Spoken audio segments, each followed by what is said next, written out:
मंत्रिमंडळाचा विस्तार आज होणार आहे आणि मंत्रिमंडळ विस्ताराबाबत विचारलेल्या प्रश्नावरती लवकरच असं उत्तर मुख्यमंत्री एकनाथ शिंदे आणि उपमुख्यमंत्री देवेंद्र फडणवीसांकडून मिळालंय।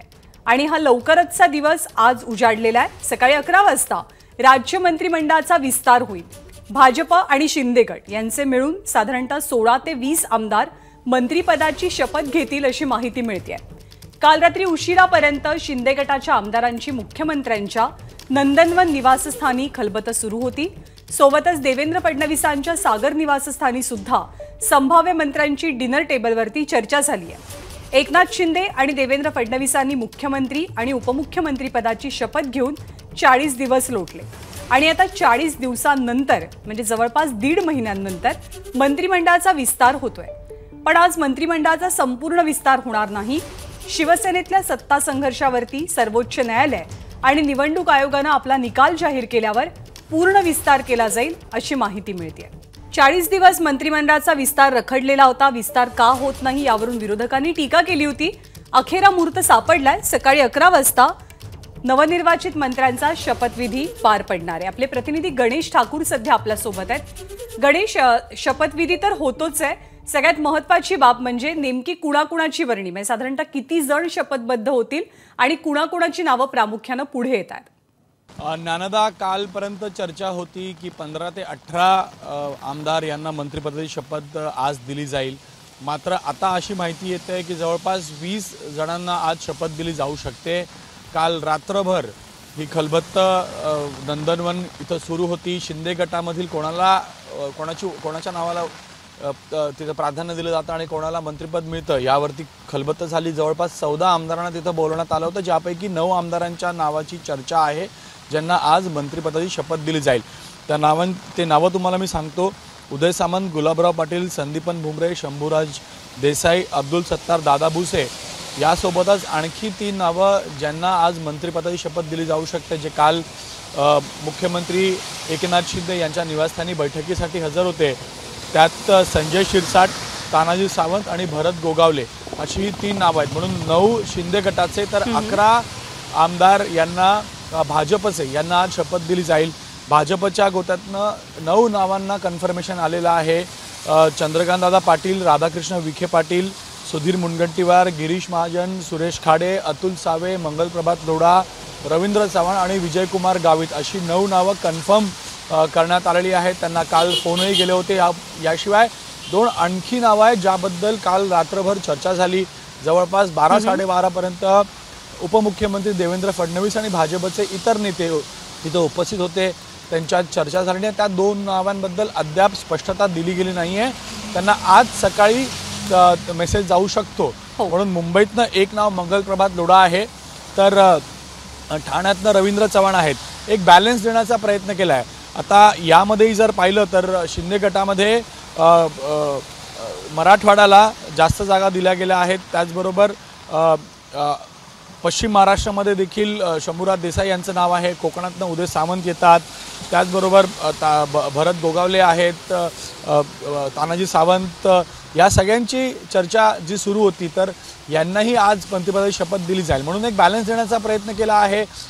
शिंदे गटातून मुंबईतनं कोणाचं नाव समोर आलं नाही, मात्र दुसऱ्या टप्प्यामध्ये मुंबईच्या आमदारांची वर्णी लागू शकते। म्हणून सदा सरवरांकडे असो किंवा प्रकाश सुर्वे या दोघांच्या नावाची चर्चा आहे, तर त्यांना दुसऱ्या टप्प्यामध्ये घेतलं जाऊ शकतं। कारण जिथं जिथं महानगरपालिका निवडणुका होणार आहेत आगामी काळामध्ये, तिथं ताकद द्यायची आहे, तिथं ताकद वाढवायची आहे आणि या दृष्टिकोनातून एक बॅलन्स देण्याचा प्रयत्न केला गेला आहे। तर भाजपमध्ये देखील पाहिलं तर समीकरण जे आहे ते राजकीय, सामाजिक, जातीय सगळ्या समीकरणांना पाहून तिथं एक बॅलन्स भाजपने देण्याचा प्रयत्न केला आहे। पण निश्चितपणे ज्या लोकांच्या नावाची चर्चा होती किंवा जे आमदार म्हणत होते की मला कमिटमेंट आहे, त्यापैकी बऱ्याच आमदारांची नावं या यादीमध्ये नाही आहेत, पहिल्या टप्प्यामध्ये नाही आहेत। म्हणून त्यांचं आता पुढे ते कशा प्रकारे आजचं मंत्रिमंडळ विस्तार पाहतात आणि पुढे त्यांच्या नावाला वर्णी किंवा त्यांना संधी मिळते का नाही याबद्दल अद्याप सस्पेन्स आहे। म्हणून जे आपण म्हणतो की मागील अनेक दिवसांपासून या नावांची चर्चा होती आणि नाराजी जी आहे किंवा नाराजी होऊ नये इतरांची नाराजी दूर करण्याचा हा प्रयत्न मागील काही दिवसांपासून सुरू होता, तो दूर झाला आहे। अर्थात मंत्रिमंडळाची स्थापना करणं हे अजिबातच सोपं नाहीये। भाजपसाठी सुद्धा आणि शिंदे गटासाठी सुद्धा अनेक जण इच्छुक आहेत, निवडणुका तोंडावरती आहेत आणि असं असताना एक बॅलन्स मंत्रिमंडळ देणं हे अर्थातच आव्हानात्मक असेल। गणेश, तू राहाच आपल्यासोबत। दरम्यान उद्धव ठाकरेंना जय महाराष्ट्र करून एकनाथ शिंदेंना मुख्यमंत्री पदाच्या खुर्चीवरती विराजमान करणाऱ्या कोणकोणत्या बंडखोरांना खुर्ची मिळणार आहे आणि कोणत्या बंडखोरांना प्रतीक्षा करावी लागणार आहे हे थोड्याच वेळात म्हणजे सकाळी 11 वाजेपर्यंत स्पष्ट होईल। दरम्यान शिंदे गटात ज्यांना ज्यांना मंत्रिपदं मिळणार आहेत त्यांची यादी एबीपी माझाच्या हाती लागली आहे, ज्यातली काही नावं गणेशने आपल्याला आधीच सांगितली आहेत। ज्यांच्याकडे महाविकास आघाडी सरकारच्या कार्यकाळात मंत्रिपद होतं त्यातल्याच अनेकांना पुन्हा एकदा स्थान मिळू शकेल, ज्यात उदय सामंत, दादा भुसे, संजय शिरसाट, संदीपान भुमरे यांची मंत्रिपदं जवळपास निश्चित आहेत, तर गुलाबराव पाटील, भारत गोगावले, शंभूराज देसाई यांची नावं सुद्धा चर्चेत असल्याची माहिती आहे। काल रात्री उशिरापर्यंत एकनाथ शिंदेंचा शासकीय बंगला नंदनवनमध्ये खलबतं सुरू होती आणि मग शिंदे गटातल्या आमदारांची सकाळी सह्याद्री अतिथीगृहावरती एक बैठक सुद्धा बोलावण्यात आली आहे। एकीकडे शिंदेंच्या निवासस्थानी खलबतं सुरू असताना दुसरीकडे उपमुख्यमंत्री देवेंद्र फडणवीस यांचं सागर निवासस्थान हे सुद्धा घडामोडींचं मुख्य केंद्र बनलंय। मुकुल कुलकर्णीकडे आपण जातोय। मुकुल त्याच परिसरामध्ये सध्या आहे। मुकुल, भेटीगाठींचा सिलसिला काल रात्रीपासून पहाटेपर्यंत कसा सुरू होता? कुणी कुणी भेट घेतलीये, कुणी कुणी लॉबिंग करायला सुरुवात केली आहे मंत्रिपदासाठी? ज्ञानदा, जे प्रमुख भाजपचे पदाधिकारी आहेत, नेते आहेत, त्यांना काल इथे डिनरसाठी बोलवण्यात आलेलं होतं। त्यामध्ये सर्वच म्हणजे प्रवीण दरेकर असेल, चंद्रकांत बावनकुळे, चंद्रशेखर बावनकुळे होते, चंद्रकांत पाटील होते, गिरीश महाजन, सुरेश खाडे असे सर्वच प्रमुख नेते काल इथे उपस्थित होते। त्यामध्ये चर्चा देखील झालेली आहे आणि आज 11 वाजता जे आमदार आहेत ज्यांना मंत्रिपदं बहाल केली जाणार आहेत त्यांचा शपथविधी देखील होणार आहे।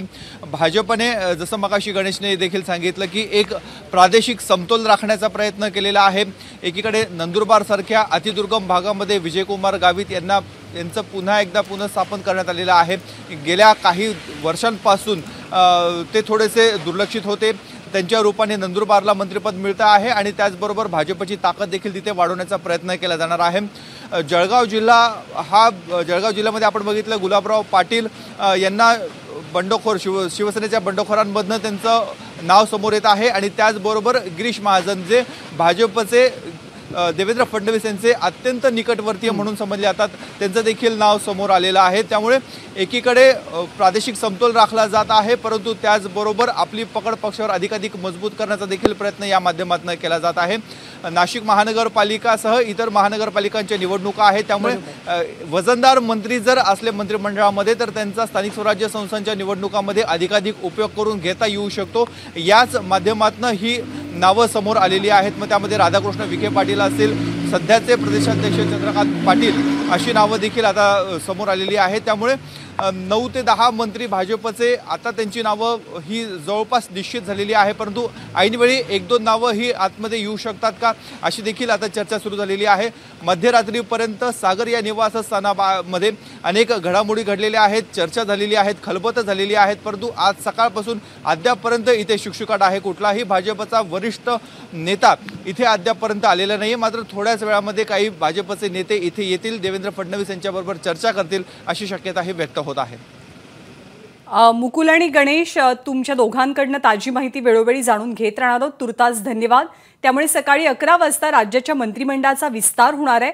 एकनाथ शिंदे राज्याचे मुख्यमंत्री आणि उपमुख्यमंत्री देवेंद्र फडणवीस या दोघांच्या निवासस्थानी लगबग वाढलेली आहे। एकनाथ शिंदे राज्याचे मुख्यमंत्री काल रात्री उशिरापर्यंत मराठवाड्याच्या दौऱ्यावरती होते। सकाळी 11 वाजता भाजपचे काही नेते आणि शिंदे गटातले काही आमदार यांचा शपथविधी पार पडण्याची शक्यता आहे। एक महिला नेत्या सुद्धा शपथबद्ध होतील असा अंदाज आहे। कुणाकुणाची नावं चर्चेत? दादा भुसे, उदय सामंत, भारत गोगावले, शंभूराज देसाई, संदीपान भुमरे, संजय शिरसाट आणि गुलाबराव पाटील यांना मंत्रिपद मिळेल हे जवळपास निश्चित आहे। हे सर्वजण एकनाथ शिंदे यांच्या गटातले आहेत। तर भाजपकडनं कुणाकुणाला संधी? चंद्रकांत पाटील, सुधीर मुनगंटीवार, गिरीश महाजन, सुरेश खाडे, राधाकृष्ण विखे पाटील, अतुल सावे, मंगलप्रभात लोढा, रवींद्र चव्हाण आणि विजयकुमार गावित यांची नावं भाजपकडनं निश्चित मानली जात आहेत। एबीपी माझा, उघडा डोळे बघा नीट।